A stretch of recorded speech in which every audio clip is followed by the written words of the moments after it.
And now we're going to be joined on the Comcast Business Hotline by Todd Zolecki, who covers the Phillies for MLB.com. Todd, you getting ready, my man? I'm ready to rock, man. It's going to be a fun series. I kind of wish it was going to be 7 games. Yeah. But it's not. See, I don't like the sound of that already, know. Todd. What's that? Ricky said he doesn't like the I sound don't of like that. the sound of that already. No, I just think it's because honestly, I think you can make the argument these are the 2 best teams in baseball. I just like the idea, I just like the idea of a 7-game series. I think it's gonna be a lot of fun. I think it's 2 star, packed teams. You got Ohtani pitching game 1, and I know a lot of people, for the Phillies' point of view, you're sitting there going, oh, you wish they would have gone to 3 games against the Reds, but. Charlie Mann used to say this all the time. He was stealing the line from Ric Flair, but to be the best, you got to beat the best. So, go after Shohei Ohtani in game 1 and then take care of business from there. Yeah, I love that mentality. I really do. All right, let's look. Game 1 is Sanchez versus Ohtani, but Rob Thompson's been reluctant to share the rest of the plans for the starting rotation. How do you think it's going to stack up for the Phillies? Well, Rob has hinted in the past that he's thinking about splitting up Luzardo and Sanchez with Suarez because it would just give the Dodgers hitters a little bit of a different look. I don't know how much of a difference that will be with a day off between games 1 and 2, and then another day off between games 2 and 3. So I don't know how much of a wrinkle that would provide the Dodgers hitters. So I certainly, it wouldn't stun me if Rob came out tomorrow during his media availability at the ballpark and said Luzardo's going to start game 2. But he has hinted, Suarez, then Luzardo. Could flip them. The only real stunner, honestly, would be if they're like, hey, we're going to start one of these right-handers in this series. I don't think that's going to happen now. Uh-oh, Nola. No, I'm just kidding. You know what, though? I mean, you bring that up, but we were just kind of doing the math. Okay, Christopher Sanchez would be able to pitch games 1 and 4. So if Rob Thompson goes with Luzardo in game 2, that means he'd be the game 5 starter. To me, that's confusing because I would want Ranger Suarez going into game 5. Yeah, and I don't disagree. I actually agree with you on that because Suarez is just so unflappable. I mean, even last year getting the NLDS against the Mets, he was really bad down the stretch.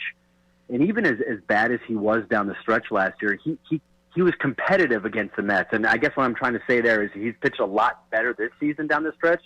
The last 2 weren't good. But I just, with Ranger, nothing's going to get to him. He doesn't get rattled. Luzardo had a great year. Take away those 2 starts, I think his ERA was just over 3. But you have seen times where the game kind of seems to speed up on Jesus. You see his emotions kind of boil over at times, and so I agree. I do love the idea if there's a game 5, Ranger Suarez on the mound. He's not going to be nervous or rattled or scared. Yeah, he is a gamer. And we're talking to Todd Zolecki, who covers the Phillies for MLB.com. Let's take a look at that L.A. Dodgers lineup, though, because they've really started to swing the bat well over the last few weeks. I mean, what are we getting ourselves into in this series with that lineup? Well, it's going to be a heck of a series, no doubt about it. I mean, the Dodgers, it's funny, the Phillies actually have handled them pretty well over the past couple of years. Last year and this year, I think they're combined 9-3 in the regular season against the Dodgers. You look at Shohei Ohtani's career numbers against the Phillies from 2022 through this season, and again, this is just the regular season, but it's like an OPS of around 760. His career OPS is in the 950s. It's over 1,000 the past 2 years. So they've actually done a pretty decent job against some of these guys, and so I don't know what the future holds, of course, but they've been able to kind of keep Ohtani in check. They've been able to kind of keep the Dodgers' offense in check overall. So it's just going to come down to execution, of course, and it starts with Sanchez. He had a great year. He's probably going to finish second for NL Cy Young behind Skeens, in my opinion. But great offense. But I think the Phillies, they have a very good pitching staff. So they're as capable as anybody of kind of keeping them down as much as anybody else in baseball. Todd, what is your X factor for each team? Boy, I guess when I think of the Phillies, my X factor is kind of like, are we going to see a big postseason from Bryce Harper? You know, he had a good year, not a typical Bryce Harper year by any stretch. You know, I think he's been battling with the wrist injury all season long. I think very quietly maybe you wonder if this bye week could help the wrist a little bit, if it's still bothering him. John Middleton said after they clinched in L.A. a couple weeks ago that, you know, he's been battling it all year, so maybe it's still bothering him. So I wonder if, like, maybe Bryce will have a typical Bryce postseason. I mean, statistically speaking, he's been one of the best postseason performers ever. And then the X factor for the Dodgers, I would say, is Roki Sasaki. You know, he's been pitching out of the bullpen. He's been very good. Because that Dodgers bullpen, guys, it's been horrific, you know, down the stretch. That's why the Phillies took 2 out of 3 in L.A. a couple weeks ago. They couldn't hit the starters, but they pulverized the bullpen. Yeah. But if Sasaki can do something in the late innings for the Dodgers and kind of stabilize things, I think that could be a big development for L.A. All right, now I got the toughest question of the day for you. How do you see it going? Who's advancing? I think the Phillies do, and I that. Oh, you started. Hold on, Todd. You broke up on us. We didn't hear your prediction. You broke up on us right as you said it. Gosh, no, I think the Phillies will win this series. I do. I think it's going to go Thank 5. you. I think it's going to go 5 games, and I think they're going to win the series because of what I just said about the Dodgers, the bullpen. We've seen the game change over the years where starting pitchers don't go as deep into games, and so teams rely on their bullpen more. And listen, there are some questions going into the postseason about the Phillies bullpen. Kirk Ring had a really good appearance in his last game of the season, but he's been kind of shaky recently. You know, David Robertson's kind of scuffled a little bit, although he had like a long layoff in between appearances down the stretch. But I like the Phillies bullpen better, and I do think the bullpens are such a huge factor in the postseason. Again, and so for that reason, say Ohtani goes out in game 1 and he pitches 6 scoreless innings and gives up 2 hits, and now he's done for the day. Well, I kind of like the chances against that bullpen to maybe scratch across a couple wins to win that game. Now, Sanchez has to do his job, but I do like the Phillies' offense against that bullpen.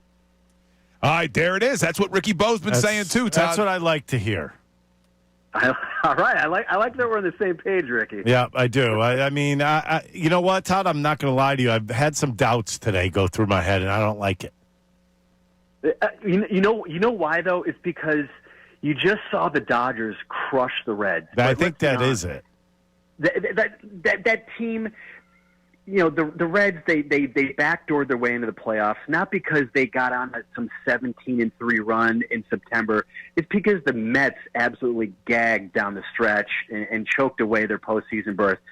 So, you know, the Reds, decent team, but they're not in the same class as the Phillies are, and they're certainly not in the same class as the Dodgers. So, I mean, the Dodgers are very good. They showed it, but I think that, and I agree with what you're saying, because I'm watching the Dodgers now. I'm like, oh my God, and I'm going, wait a second. The Reds had bases loaded with nobody out last night, and they didn't score a run. I mean, at that point, I'm like, I booked my flight to LA. I was like, this game is over. Awesome, Todd. Well, we appreciate the time, and I want to tell everybody, encourage them to go read your article you wrote about Kyle Schwarber. That's his sacred place, talking about the batting cage. Excellent article on MLB.com. Oh, thank you. I appreciate that. And we appreciate the time, my man. We'll talk to you soon. Good talking to you guys. I had fun. Thanks. Yes, sir. There he is, Todd Zolecki, who covers the Phillies for MLB.com. I feel better.